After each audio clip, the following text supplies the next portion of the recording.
오늘 이 시간은 빛의 사명이라는 제목으로 말씀의 은혜를 나누도록 하겠습니다. 오늘 성경에는 빛에 대해서 얘기하고 있습니다. 성경에서 빛이라는 단어가 제일 먼저 나온 것은 창세기 1장 3절이죠. 태초에 하나님이 말씀하시되 빛이 있으라 하시니 빛이 있었고 보시기에 심히 좋았더라 그랬습니다. 여기서 말하는 빛은 태양이나 해, 달, 별 이런 발광 이런 어떤 특정한 빛을 말하는 게 아니라 발광체를 통칭하는 말입니다. 빛을 내는 모든 것을 통칭하는 것이죠. 그리고 이 빛이 이제 해와 달과 별로 나누어지게 되는 것입니다.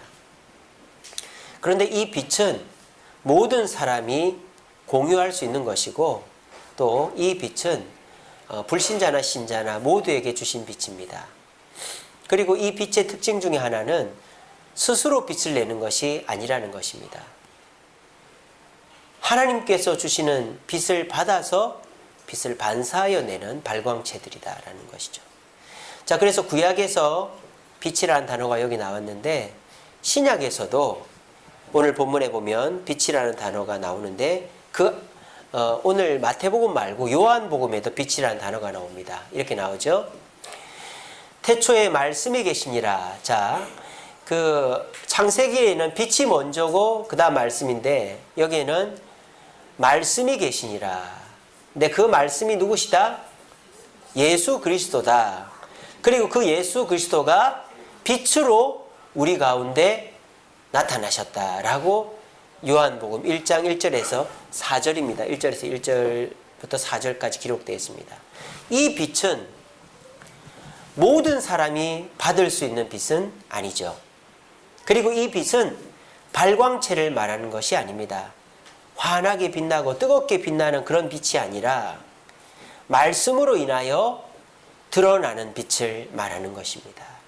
그리고 이 빛은 모든 사람에게 주는 것이 아니라 특별히 구별된 그리스도인들에게만 비춰진다는 것입니다. 좀 더 엄밀히 말하면 모든 사람에게 비춰져도 다른 사람에게는 쓸모가 없다는 것이죠. 왜? 이 빛을 받아서 드러낼 수가 없기 때문에 불신자들이나 그리스도인들 중에서도 참된 그리스도인이 아니고서는 주님이 주시는 말씀의 빛을 받아 비출 수가 없다는 것입니다. 오늘 이 자리에 계신 저와 여러분들은 창세기 1장 1절에서 말하는 빛과 요한복음 1장 1절에서 4절에서 말하는 두 가지 빛을 다 받고 계십니다.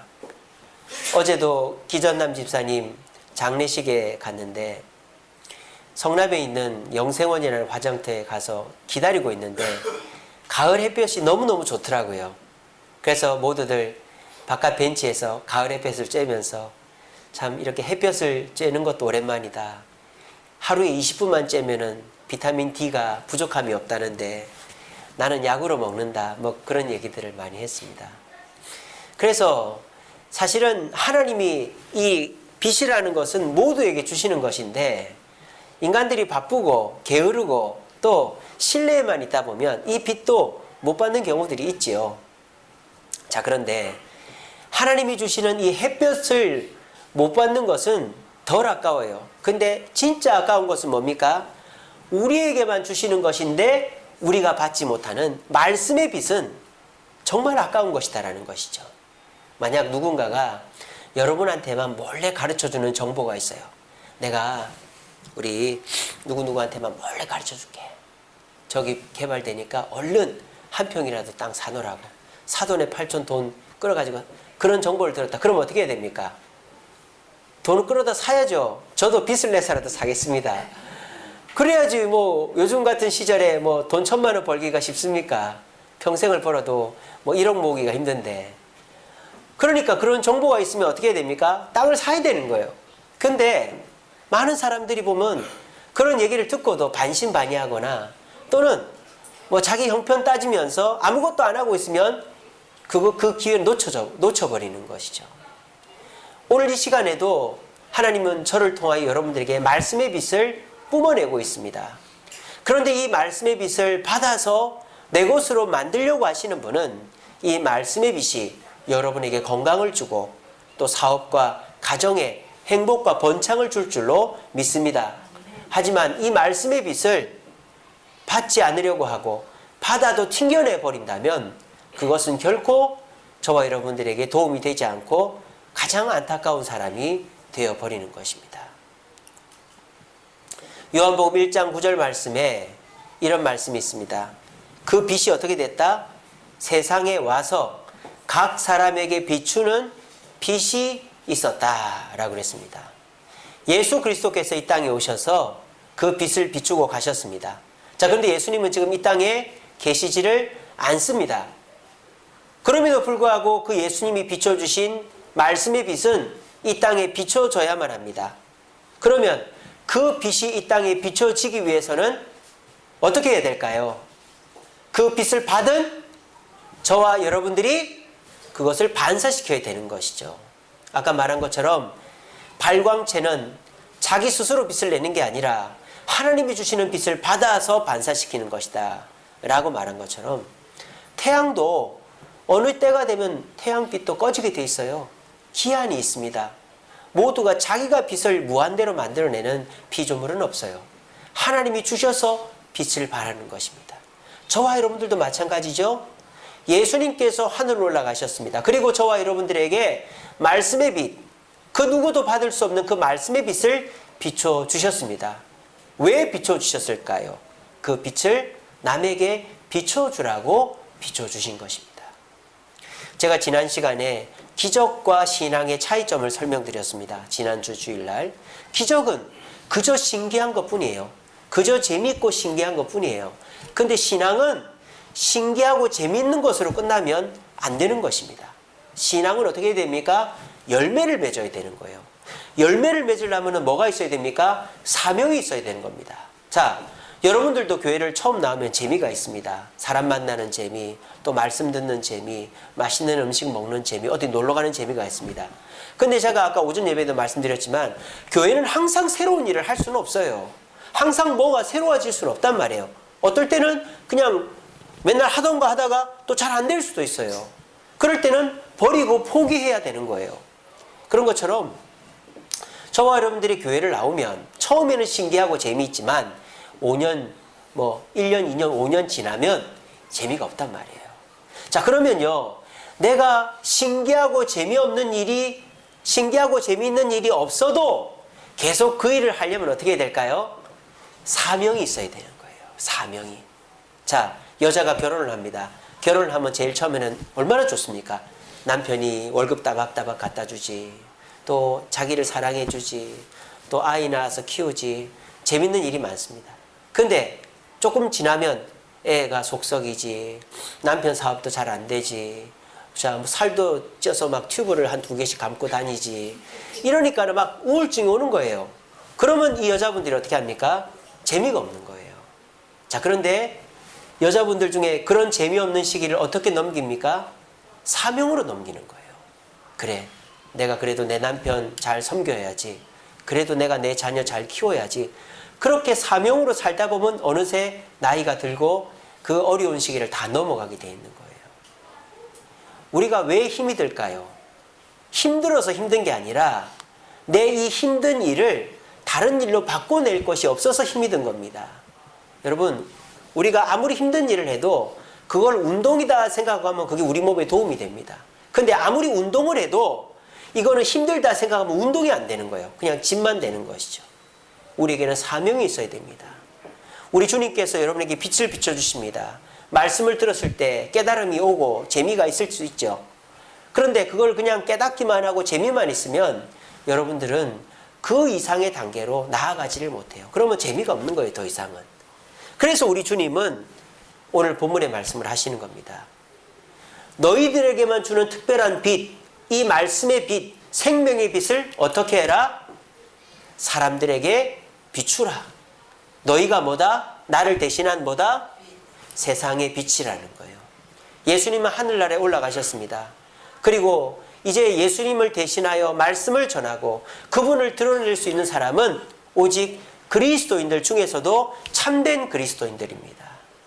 그렇게 우리 그리스도인들이 남들과 똑같이 살거나 숨어 지내는 것이 아니라 산 위에 있는 동네처럼, 우리 옆에 있는 산 위에 교회 뭐 그런 교회 있지 않습니까? 그런 교회 이름처럼 우리가 남들에게 드러나 보이고 내 자신을 통하여 주의 말씀을 전하려고 할 때 우리가 느끼는 기쁨은 계속되어지고 만족과 평안은 유지되어진다는 것입니다.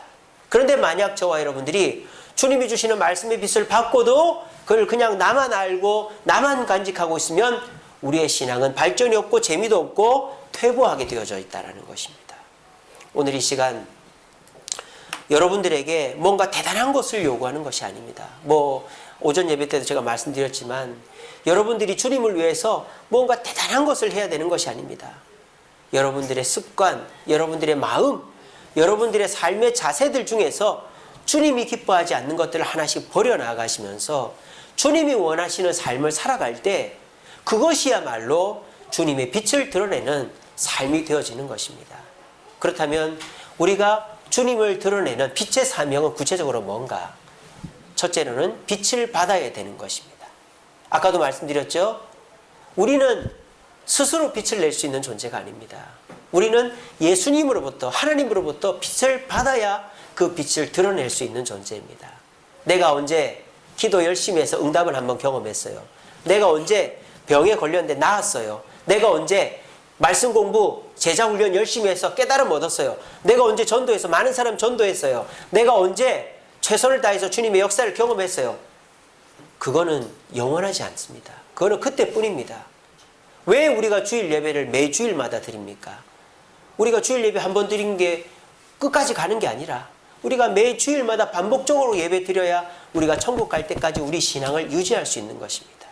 저와 여러분들은 주님으로부터 은혜와 또 주님의 능력을 받아야만 그것으로 살아갈 수 있는 것입니다. 제가 저희 집사람이랑 운동을 다닐 때 걸어서 다녔어요. 근데 집사람이 요양보호사 공부를 하면서 운동하러 갈 시간이 없는 거예요. 그러니까 저는 저대로 가고 집사람은 자주 못 가다가 한 번씩 가고 이렇게 되는 거예요. 그러니까 어떤 문제가 생기는지 압니까? 둘 사이가 또 서먹해지는 거예요. 그 희한하대요. 막 죽고 못 사는 사이입니다, 저희는. 네. 네. 여러분들이 상상하는 그 이상입니다. 예. 우리 한결이가 어제도 저희 둘이서 막 깨가 쏟아지는 거를 방에서 이렇게 하는 걸 보고는 한결이가 아빠 나 다 봤어요 그러는 거예요. 그래 니도 네 마누라한테 그래 해라. 네 그랬습니다. 그래서 그렇게 깨가 쏟아지는데도 이 세상에 한 2, 3주 운동 같이 안 다니니까 서로가 서먹해지는 거예요. 그래가지고 제가 안 되겠다 싶어가지고 어거지로라도 해야 되겠다. 그래서 저녁 먹고라도 가고 새벽기도 끝나고서라도 운동장이라도 공원이라도 한 바퀴 돌면서 좀 얘기를 해야 되겠다.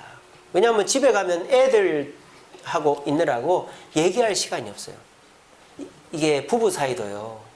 그렇게 죽고 못 사는 사이도 한두 주 서로가 대화가 없으면 금방 막 식어버리는 거예요. 하나님과 우리 사이도 마찬가지입니다. 여러분들 옛날 얘기 많이, 내가 옛날에 기도 더 뜨겁게 하고 말씀 공부도 열심히 하고 전도해서 막 많은 사람 전도, 그거 다 옛날 얘기예요. 지금은 그게 해당이 안 되는 겁니다. 지금 이 시간 내가 주님과 어떤 관계를 맺고 있는가가 중요한 것입니다. 그래서 예배 시간에 나와서 내가 지난주 은혜 받았다고 그냥 멍하게 있는 게 아니라 이번 주 나에게 주실 말씀을 내가 받아야 되겠다 그 생각하는 거예요. 그리고 내가 지난주에 뭐 기도해서 응답 받았다면 이번 주도 내가 기도 안 하면 응답이 없다, 이런 자세로 우리는 먼저 내가 주님의 은혜를 주님과의 아주 규칙적이고 지속적인 관계로 받아야만 나눠줄 수 있는 것입니다. 나에게서 나오는 것은 하나도 없습니다. 오늘 이 시간에도 내가 이 정도 갖췄으니, 내가 이 정도 경험이 있으니 이걸 갖고 내가 뭘 할 수 있겠지, 이런 자만에 빠지지 마시고 나는 주님이 주시지 않으면 안 된다. 여러분 요즘은 다 배터리가 있어서 충전을 안 시켜도 웬만큼 하루 이틀 쓸 수 있잖아요. 근데 그러다 낭패보죠.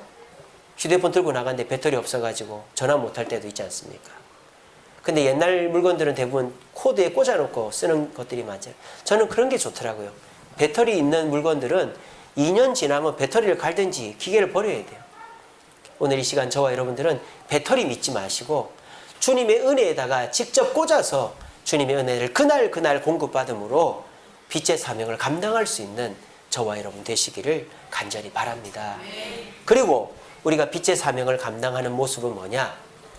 우리 주변을 비춰줘야 되는 거예요. 빛이라는 건 뭡니까? 산 위에서 남들이 볼 때 드러나 보여야 되는 게 빛입니다. 그런데 요즘 같은 시절에는 내가 누군가에게 주목받는다라는 것을 굉장히 부담스러워합니다. 그래서 뭐 누가 내가 예수 믿는 사람이라는 걸 안다라는 거, 또 내가 어떤 사람들이 나한테 물으러 온다든지 도움을 청하러 온다든지 이런 거를 굉장히 부담스러워합니다. 하지만 우리 그리스도인들은 그렇게 되어서는 안 됩니다. 요즘 문화가 그렇게 되는 것 같아요. 요즘에는 전화를 안 받아요. 카톡은 받아요.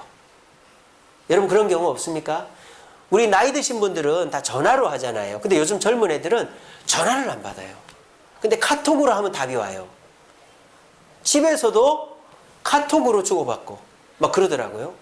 왜 그럴까 생각을 해보니까 직접 음성으로 주고받는 것도 부담스러운 거예요.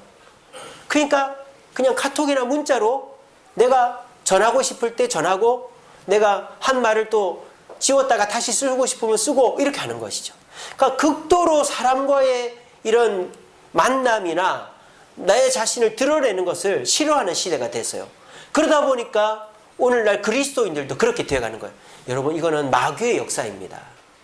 나를 감추는 거 그런 거 교회는 없어요. 우리 주님 말씀하신 우리는 산 위에 있어야 됩니다. 모든 사람이 바라볼 수 있게 해야 됩니다. 그렇게 해서 우리는 노출되어 있어야 되는 거예요. 그럼 남들이 나를 바라볼 수 있게끔 내 자신을 자꾸 숨기려고 하면 안 돼요. 내가 어떤 사람인지, 내가 뭘 하는지, 내가 뭐 어떤지, 내 시간이나 이런 거를 자꾸 숨기려고 그러면 우리는 절대 하나님의 은혜를 받을 수 없습니다. 하나님의 은혜를 받으려면 내가 굳이 숨길 필요가 없는 거예요. 그래서 저는 제 메일이나 뭐 이런 거 뭐 숨길 이유가 없습니다. 뭐 제 메일에 뭐 이상한 게 오는 것도 아니고 제가 뭐 이상한 뭐 그런 걸 저장해 놓고 이런 것도 아니거든요. 그러니까 저희 집사람하고 저하고도 숨기는 게 없어요. 제가 5분 단위로 1분 단위로 어디 있는지 다 압니다. 저희 집사람은. 왜 저는 뭐 숨길 이유가 없으니까. 오늘 이 시간 프라이버시라는 미명 안에서 내 자신을 자꾸 숨기려고 하시면 절대 빛의 사명을 감당할 수 없습니다. 아 그러면 목사님 뭐 다 얘기하고 다녀야 됩니까? 그러면 다 까발려야 돼. 그런 얘기가 아닙니다. 저와 여러분들이 보여줄 것들은 보여주라는 거예요. 어떤 것들을 보여줘야 됩니까? 내가 뭐 욕하는 거, 내가 코 파는 거, 내가 응가하는 이런 거를 다 보여주라는 게 아닙니다. 내가 그리스도인으로서 올바르고 당당하게 살아가는 모습까지도 감추지는 말라는 거예요. 여러분들 막 감추다 보면요 다 감춰버려요. 내가 예수 믿는다는 것도 얘기를 안 합니다. 그래서 사람들이 너 교회 다녔어? 이렇게 되는 것이죠. 그렇게 되면 안 되는 것이죠. 저와 여러분들이 빛의 사명은 어려운 게 아니에요. 아이들한테 엄마 새벽기도 갔다 올게. 친구들한테 아 나 내일은 교회 가야 되기 때문에 못 만나. 또 직장 동료들한테 예 저는 교회 다니기 때문에 술 담배 못 합니다. 이게 빛의 사명이에요. 복잡한 거 아니잖아요. 그냥 내가 그리스도인임이 드러날 순간에 감추지 않는 거예요. 그냥 드러내면 되는 거예요. 그러면 사람들이 겉으로 욕할 수 있겠죠. 뭐 그렇게 고리타분하냐고, 뭐 그렇게 하냐고, 뭐 내가 아는 사람은 뭐 교회 장로인데도 술도 먹고 담배도 다 피더만은 뭐 그렇게 합니다. 그렇게 하든 말든지 나는 내 자신을 드러내는 거예요. 그러면 나중에 가서 사람들이 그 모습들을 평가하는 거예요. 아, 저 사람이 진짜 그리스도인이구나. 저 사람이 정말 내 고민을 들어줄 사람이구나. 그렇게 되면서 사람들이 변화되게 되는 것입니다. 뭘 통해서? 우리의 빛을 통하여서. 그래, 예수 믿으려면 저렇게 믿어야지. 예수 믿으려면 주일이면 반드시 교회를 가야지. 예수 믿으려면 술, 담배를 안 해야지. 예수 믿으려면 욕도 안 하고 사기도 안 치고 예수 믿으려면 우리 주세움교회 누구누구처럼 믿어야 되지. 이게 바로 빛의 사명을 감당하는 거예요. 뭐 많은 돈을 헌금하고 뭐 많은 사역을 하고 뭐 교회에서 살고 이러는 것이 아니라 오늘 이 시간 내 자신을 감추고 움츠려드는 모습이 있다면 여러분 그런 모습을 벗어버리시고 누군가가 나에게 신앙을 물어올 때, 또 내가 내 신앙의 모습을 드러내야 할 때 감추지 마시고 드러내므로 예수님의 빛의 사명을 감당하는 저와 여러분 되기를 간절히 바랍니다. 마지막으로 우리가 빛의 사명을 어떻게 감당하는 것인가? 길을 보여줘야 됩니다. 길을. 자, 제가 아까 말씀드렸죠. 교회는 사명이 있어야 된다고. 항상 좋을 수는 없으니까 어려울 때는 사명, 희망을 바라보며 가야 되는 거예요. 자, 저와 여러분들도 마찬가지입니다. 세상이 모두가 힘들어질 때가 있어요. 지금처럼. 그런데도 불구하고 저와 여러분들의 표정에는 웃음이 떠나지 않고, 저와 여러분들은 주저앉지 않고 어디를 향해 간다. 그럼 사람들이 물어볼 거 아닙니까? 당신은 왜 맨날 웃습니까? 당신은 도대체 이 어려운 시기에 어디로 갑니까? 그럴 때 우리가, 저는 예수님 때문에 웃습니다. 저는 주님의 말씀이 이러이러해서 이걸 포기하지 않고 합니다. 이게 뭡니까? 그게 길이죠. 그거를 우리는 보여줘야 되는 거예요. 세상 사람들은요, 자기도 가지 않는 길을 가라고 합니다. 사기꾼들은요, 이렇게 하면 좋다고 해놓고는 자기는 그 길 안 갑니다. 사기꾼이죠. 근데 우리 믿는 사람들은 어떻게 해야 됩니까? 저와 여러분들이 말하지 않고 내가 예수님의 말씀대로 살아가는 거예요. 그럼 사람들이 길을 잃고 낙심하고 주저앉는 사람들 물어보는 거예요. 당신은 왜 이렇게 즐겁습니까? 당신은 어디로 갑니까? 그러면 저는 예수님 때문에 즐겁습니다. 저는 주님께서 주신 말씀 따라 이렇게 갑니다. 주님께서 나에게 축복해 주십니다. 그러면 희망을 잃고 방향을 잃은 사람들이 저와 여러분들을 보고 따라오게 되는 것입니다. 오늘날 사람들 보면 누가 뭐 어떻게 했다 하면 막 글로 확 몰립니다. 또 누가 어떤 좋은 뭐 대박이 났다고 막 몰립니다. 그거 참 웃긴 게 뭐냐면 아침에 새벽기도 끝나고 집사람이랑 대공원을 한 바퀴 돌면요, 운동 유파들이 있어요. 하나, 둘, 셋, 넷, 뭐 다섯, 여섯, 일곱, 여덟, 뭐 그렇게 하면서 하는 데도 있고, 막 소리를 지르고 율동을 하고 막 여기서도 하고 저기서도 하고 막 이렇게 에어로빅하고 막 운동하는 분들이 계세요. 근데 재밌는 거는 뭐냐면 한두 사람씩 지나가다가 거기 쏙 껴가지고 운동을 하더라는 거예요. 왜? 자기는 대공원을 돌고는 있지만 스스로 뭔가 운동을 해야 되겠는데 방법을 모르니까 뭐 그렇게 운동하는 사람들한테 꼽사리 껴가지고 같이 운동도 하고 건강도 찾고 그렇게 하더라고요. 요즘 사람들이요, 잘난 척 하지만은 답이 없어요. 어떻게 해야 될지를 모르는 거예요. 당당해 보이지만 사실은 주눅 들어있고 자기를 드러내지 못하는 사람일수록 방법을 모르는 사람들입니다. 그럴 때 저와 여러분들이 뭐 앉혀놓고 대화하고 야단치고 권면하기보다는 모습을 보여주고, 당당한 모습, 웃는 모습, 항상 무언가를 열심히 하는 모습, 그러면 사람들이 물어오게 되고 우리를 통하여 변화되게 되어지는 것입니다. 이게 빛의 사명입니다. 저는 우리 주세음교회 성도들이 다 그렇게 살아가고 있다고 믿습니다. 요즘 경기가 얼마나 좋지 않습니까? 요즘 가정적으로 힘든 일이 얼마나 많습니까? 제가 신방들을 다 다녀보면 요즘에 한두 가지 힘들지 않은 분들이 없어요. 다 힘들어요. 근데 어떤 분은 그냥 얘기도 잘 안 하고 주저앉아 있는 분이 있는가 하면 어떤 분은 표정이 밝고 뭐라도 어떻게 해보려고 하는 분이 계십니다. 그런데 하나님께서 표정이 어둡고 숨기고 주저앉아 있는 사람에게는 역사하지 않아도 항상 말씀과 기도로 긍정적이고 주님을 쫓아가려고 하는 사람에게는 신기하게도 길을 열어주시더라는 거예요. 그렇게 해서 신방을 다녀보면 그렇게 해서 그 위기를 넘어가는 분들을 제가 보게 됩니다. 이것이 뭡니까? 주님이 주신 빛의 사명을 감당하는 자에게 주시는 주의 축복이 되는 것입니다. 이 시간 말씀을 맺겠습니다. 우리 주님은 세상에 내려주는 햇볕과 같은 발광체의 빛이 아니라 우리에게만 주시는 말씀의 빛을 주십니다. 그 빛을 받아서 그 빛의 사명을 감당할 때 우리는 이 세상에서도 행복하고 존경받고 천국 가서도 멸류관을 누리게 됩니다. 빛의 사명은 내 힘으로 하는 것이 아니라 주님의 은혜를, 말씀을 받아야 됩니다. 그리고 그 받은 은혜와 말씀을 숨기지 말고 드러내야 됩니다. 그렇게 할 때 사람들은 여러분들을 쫓아오게 되어 있습니다. 그렇게 해서 우리 모두가 예수님이 남겨놓고 가신 빛의 사명을 감당함으로 우리 교회로 사람을 초대하고 희망을 잃은 사람에게 희망을 주고, 그렇게 해서 우리 주님 기뻐하시는 주세음교회 되고 우리 주세음교회 성도들은 모두가 형편에 상관없이 밝고 희망차고 기쁨으로 살아갈 수 있는 저와 여러분 되시기를 간절히 바랍니다. 우리 찬양하겠습니다. 빛의